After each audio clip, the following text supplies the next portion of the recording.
Hi, everyone. I'm Terralon, and welcome to the show. I'm very happy to share some parenting insight with you today with my special guest, Katagyna Shalhoub. Now, we've already bonded, so she said I can call her Kat. Kat is an author, artist, professor, plus a certified coach with a bachelor's, master's, and PhD in various concentrations of engineering and science. Today, we're going to be talking about children and lying and identify why kids lie and try to coach them down a different path. So, without further ado, Kat, thanks so much for joining the show. It's lovely to have you. It's lovely to be on the show with you. So, can you just give us a little background just about your intended career path with your degrees and reveal why and when you decided to take a career shift? Sure. I was born and raised in Lebanon, and we went through the civil war. So in third world countries, I don't know how it is in others, but in very many of the Middle Eastern countries, engineering, medicine, and law are tickets to get out. So I thought engineering would be a great way to leave Lebanon and assure myself a financially secure future. And I also wanted to be like my brothers and gain the respect of my dad. They were all very good at engineering. And then after two big brothers, I was this girl who was like girly. So I really wanted to gain their respect. And I thought engineering would be a great way to do it. But I later, once I had kids, I realized that I was very passionate about human behavior and about parenting and personal development in a way that engineering wasn't fulfilling that sense of purpose that I needed in my work. It just felt very dry and empty and unfulfilling. What did your family think about your career shift? I think they struggled with it just as much as I did. They struggled with me leaving this accomplishment and, shifting into calling myself a writer and a coach. It felt less important and less impressive than engineering. And at first I struggled with it a lot as well because I wanted to prove myself. I would say, well, now I'm a writer, but I used to be an engineer. But you realize you don't have to prove yourself. I feel like a lot of people, they may major in something in college or have several careers actually throughout their lives, as they're discovering and evolving as a person. I feel like that happens a lot. Like all the things that you've done in the past, it actually helps you for whatever future you have. Oh yeah, definitely. I think the struggle is knowing who you are and what you want versus how people see you. And I loved the open mouthed exclamation when I said I was an engineer or a scientist and working on underwater robots. People would be like, wow, that's so cool. And if I said I was a coach or a writer, they'd be like, oh, anything I've read?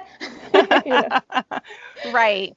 Right. And so just to kind of put things in a little perspective, can you just share with the audience what degrees you did get, just so they kind of see a little bit more of your background as far as, what you were pursuing in engineering and science? Yeah, I got a bachelor's in electrical engineering, and then I went to MIT and I did a master's degree in ocean engineering. So that was very much working with Navy guys.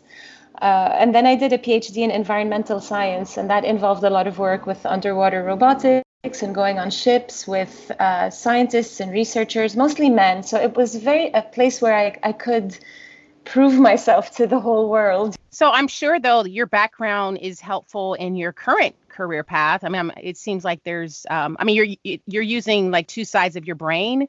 So it seems like all that together can help, like as far as with children. I know you have three children, children and coaching and just putting it all together. I mean, do you find that it's helpful having the background that you have? Yes, so very much. The engineering training and the scientific training makes you very analytical. It makes you very focused, very sequential. You have to kind of understand the beginning and the end and what are you trying to get to and is this logical and rational? So in my coaching, I'm kind of listening for these patterns. I'm kind of listening for what makes sense and what doesn't hang right. So there's very much of this critical and analytical thinking that comes into the coaching, and then I can bring back the rest of myself into the coaching, which is the intuition and the listening and the heart side of things. It definitely gave me much more balance than I would have if I had just kind of stayed being all myself from the very beginning. Right. So today we're talking about children and lying. So, Kat, what is your opinion about coaching kids on emotional intelligence? I mean, I do a lot of coaching on emotional intelligence. I actually am a certified facilitator in emotional intelligence psychometric tools. So the reason I use tools is, again, because of my engineering training. A lot of people have this sense of, well, how accurate are you evaluating me? So when you use emotional intelligence tools, people can kind of see for themselves where they stand on these scores because they get scored. So I work a lot with parents and adults on helping them name their emotions, helping them manage their emotions, helping them channel their emotions, and then helping them empathize with others, whether it's their kids or their spouses or their, coworkers, their peers. I'm really surprised by how many people find it extremely difficult just to name the emotion that they're feeling in the moment. Is this something that you practice with your children as well? Very much, very much. My son has, my girls are very articulate, but my son struggles with it more. He feels something, but he has a very hard time finding the right words for it.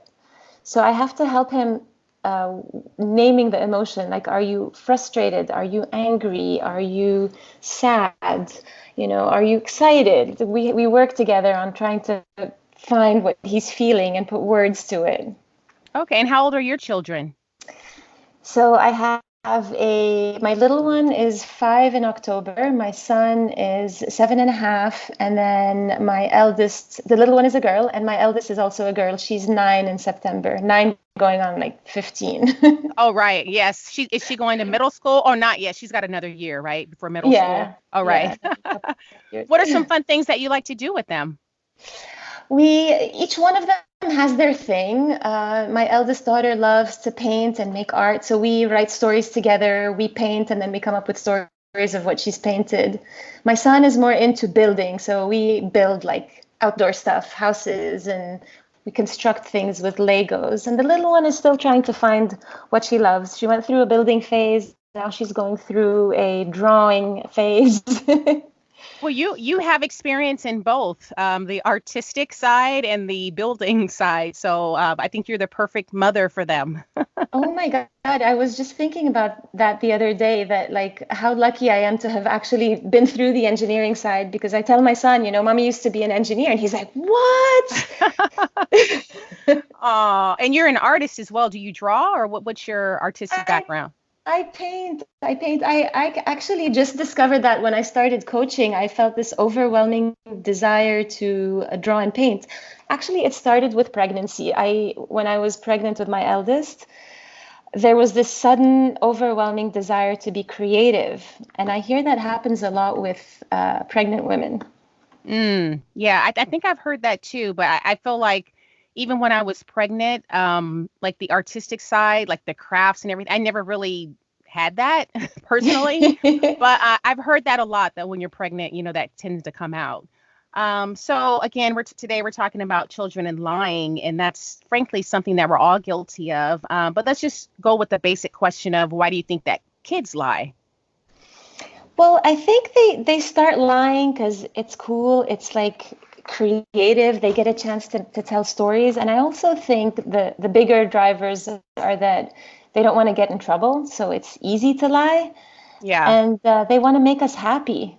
Like they somehow figure out that if I tell mom I made a mess, she's going to be angry. And if I tell her, mom, it wasn't me, then she'll be happy. And do you think parents should call out their kids if they lie, like every time they notice a lie? Definitely, definitely. I think when we don't call them out, they notice it, they know. And if we don't call them out, they interpret that blind eye that we turn to the lie as an acceptance of the lie. They interpret it that it's okay to lie. And I know that some kids lie more than others, and it could just be about the most basic thing that they don't even need to lie about. Like, why do you think some kids go that route with their lying? It might be experimentation. It might be that they're going through some other difficult things. I mean, I know that kids lie sometimes when they're trying to prove themselves, or if they're in a stressful situation, they lie to make themselves feel better. It's like a self-soothing mechanism. And do you think in general, kids grow out of that phase of lying to people, their parents, their peers? I think it depends on what kind of model we set for them. A lot of times we give them very mixed messages. So I've been guilty of this sometimes with my kids as well. They'll say something tastes disgusting and we're at somebody's house and I'll be like, be polite. We don't say that, and then I'm telling them at home to be honest. So now they're like, well, should I be honest or should I not be honest? Right, yeah. Or they'll hear me make a white lie over the phone, like, oh, my husband's not here, and he'll be sleeping or something.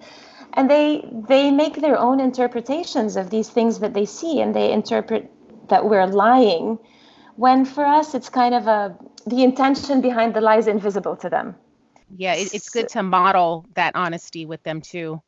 Yeah, as much as we can. And I think also to call them out on the little white lies. Like, don't lie, tell mommy the truth, and I won't be mad at you. I think they're very scared that we will be mad or will punish them. And once we make it clear that the truth will make us happier than anything else, that kind of makes them feel better. I've been experimenting with this with my kids as well. If I tell them, I promise you won't be punished and I promise I won't be mad, but tell me who squeezed toothpaste all over the floor, then they'll be like, okay, I did it. I was just wanted to see how the blue would look on the white. And I'm like, oh, okay, well, you're making an experiment. Let's not do that next time. Clean it up. I feel like sometimes you may sense your child is lying about something, but you don't know 100%. And they're so convincing, like, Mom, no, I didn't lie. I didn't do it. So, I mean, how do you address that when you suspect, let's say 90 to 95%? That they're lying, but there could be a little 1% truth to it, and they're not necessarily revealing that to you. You're just like interrogating them. Like, well, do you have any advice for parents in situations like that?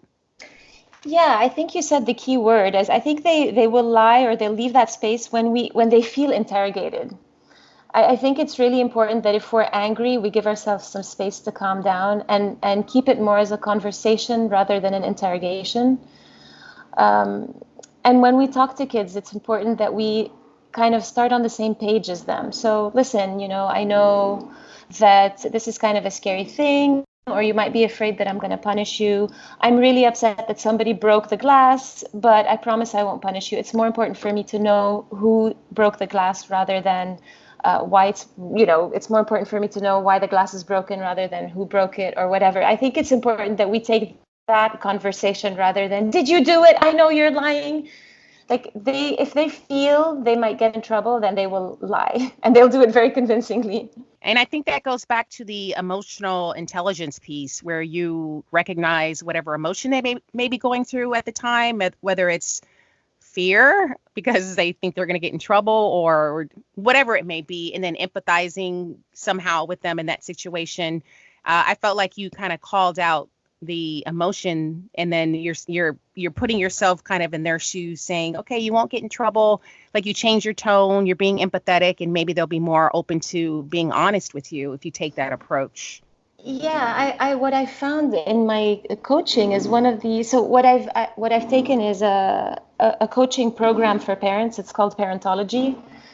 And it takes very many coaching approaches to talk to kids. And one of the biggest learning for me was get on the same page as them emotionally. Like, try to understand or show them that you understand their emotions.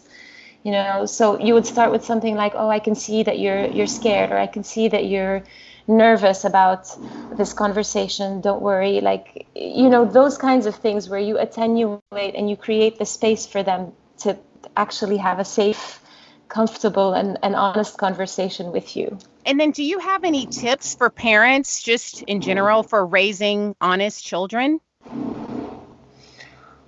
Yeah, I would say definitely call out the lies and try to avoid white lies. If you do lie in front of them, even if it's a white lie, explain the intention behind it. I said I liked this cake because I didn't want to hurt Auntie's feelings. She's been cooking it for 2 hours or whatever, Like, I think it's important to treat kids like people who can understand things if they're explained right. And then if we do notice that they're lying, I think it's important for us as parents to zoom out and look at the bigger picture, like the environment around them, because lies are driven a lot by social anxiety as well. Are they being bullied at school? Is something stressful happening? Is there a lot of changes in their environment? And then ask ourselves as parents and as caretakers, how can we relieve some of this stress for them? How can we give them what they need? Sometimes it's, what I found with my kids is if I don't give them enough alone time, one-on-one with me, or if they don't get enough alone time with their dad, they start acting up, they lie more, or they, fight with each other more. And it's this, I think, using our intuition as parents, we don't get that advice enough. We're parents, we should be able to just tune in and listen to our heart about what our kids need. And if we slow down a little bit and think, where's my kid? What does he need from me right now? It often helps, even with lying and even with bad behavior. So what if the lying, let's say they lie quite frequently, what if it's never addressed as a child? Like, how could that play out into adulthood? Do you have any theories behind that? I do. I think they could potentially become liars. It's a 50-50, but what I think they will have as a personal rule for themselves is that if it's gonna make somebody angry, or if it's going to make somebody sad, then it's better I lie. Or if I'm going to get in trouble, then it's better I lie. It becomes ingrained as one of their values as adults. And it becomes much harder to change. Some people don't realize how often they lie as adults. That's kind of the collateral of us just letting these things go. Yeah. So when you do, let's say you're an adult, I mean, because I've probably come across 2 adults who I feel like are quote unquote habitual liars, where they'll just lie about nonsensical things. Do you know what I mean? Like things they don't even have to lie about. And you're thinking to yourself, why would they lie about that? That's like, that's so not a reason to lie. But do you think that started from childhood and maybe not being corrected when they were young, and they just kind of grew into this adult, and they just kind of carried that with them? Like, what do you think about that? Like adults with it when they have this lying issue? Potentially. I mean, it's very easy if it starts out in childhood, it's very easy for it to continue in childhood if you haven't been called out. And the other option is people do learn how to manipulate or control others. It might be some sort of personality disorder. Lying is usually the tip of the iceberg for other issues when it's in adults. Personality issues, depression, rage, those kinds of things that should probably be addressed with a therapist at some point. So there's probably some parents listening now and they're thinking, I've got some real issues with my kid who's lying constantly. Like, what are some things that you would say maybe is a red flag as far as they're lying, and when maybe they should seek professional help, for their child in the lying situation? Yeah, I would say if there's no like obvious or clear reason for them to be lying, like if they already know there's no consequences and they're still lying, that's a bit of a red flag. If there are any other personality issues, like a lot of anger or a very low empathy, major mood swings, things like that, that's a red flag as well. If they're lying more than their friends or siblings do, or if they lie even when they know it hurts other people's feelings. I think those are things where we should at least discuss with a professional and see how we could either work with our child or how we could get them some help to overcome that. Now, is there a magic age where you think, like, if this lying continues, that should be addressed? Like, is there a number that you can think of? When they're still under the teen years, I think it's the work that we're doing, and then in the teen years, it becomes more maintenance. And I think it's important then to kind of keep our eyes out for more lies, because that's where they can start lying about alcohol and about drugs and about going out. And that's where you want the lying to have already stopped. You want to have a trusting relationship with your kid by then. And then speaking of having a trusting relationship, I read a blog post where you said your goal was not to have a happy child, but a fulfilled child. Now, what do you mean by that? Because I know a lot of parents say, "Oh, I just want my kids to be happy and I'll be happy," So. Yes. Yeah, I've heard that a lot. So this post I wrote when my son, I think he was 5 at the time, and I asked him to do something he didn't want to do or he didn't like, and he said, well, Mom, don't you want me to just be happy? And I realized that somehow I had transmitted this idea to him that my job as a parent was to make him happy.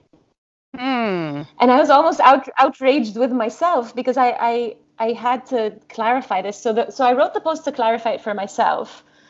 But I think if we're trying to make our kids happy all the time, we prevent them from going through hardship. We prevent them from going through moments of frustration. And that's really bad for them because we don't teach them how to develop grit. We don't teach them how to be persistent and resilient and to overcome failure. And if we don't, they will be much flimsier adults moving forward because they will have to deal with hardship 30 or at 25 rather than at 5. And they won't have developed these self-control mechanisms to get over them. So yeah, no, I don't want to raise happy kids. I want to raise like good, strong, tough-minded, loving, kind, hardworking kids, you know? Right. So if a child does say that, Mom, don't you want me to be happy? Like, what do you think the response should be? Oh, I tell them, no, my job is to keep you healthy and safe. Your job is to make yourself happy. Oh, okay. And then you have a new book coming out, I believe, Future Proof. Yes. Yes. When is that coming out? Any day now. And I'm very excited about this book because it's targeted at youth, high schoolers and university-age students. And it's very much about self-leadership. Like, how do you lead yourself into the future so that you can actually navigate the minefield of what our future is becoming, you know? And you said that's for teenagers and college-aged kids? Yeah, and their parents, because of course I don't know how many of them will read it, the teenagers, but it's also targeted at parents. So I've researched this very much, and I've written it in such a way that it's interesting to both adults and youth, because I think it's important that we help our kids navigate this period of anxiety. In my research, I found out that teens are more stressed out today than adults were in the 50s. They're one of the most stressed out age groups in the world today. I also feel like a lot more young people, they struggle with anxiety. Do you find that too? Yeah, exactly. And there's so much to navigate. There's so much pressure on them to perform and to pick the right career and to do the right thing and to have the right CV. The anxiety is overwhelming. I know 16-year-olds who are on pills already. Wow. And do you think that the technology of today and social media plays a big part in that? The technology is a tool. I think it plays a partial part in it. And I think we as parents have to also take some responsibility by allowing it and by not setting the context around it, like setting what it's for. I'm so careful to tell my daughter, I mean, people online are not friends. These are just connections. Friends are different. Like, I keep reinforcing the definitions of these words, you know? Communities and all of these things. We have to keep kind of setting a healthy framework around what they're doing.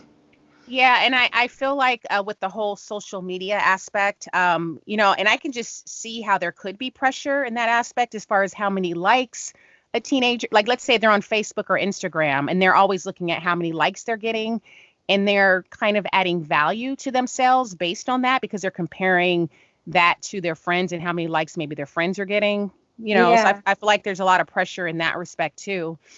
Okay. Well, Kat, thank you so much for being on the show today. I learned a lot. I'm sure our audience will learn a lot as well. Did you have any parting words maybe that you wanted to mention that we didn't talk about?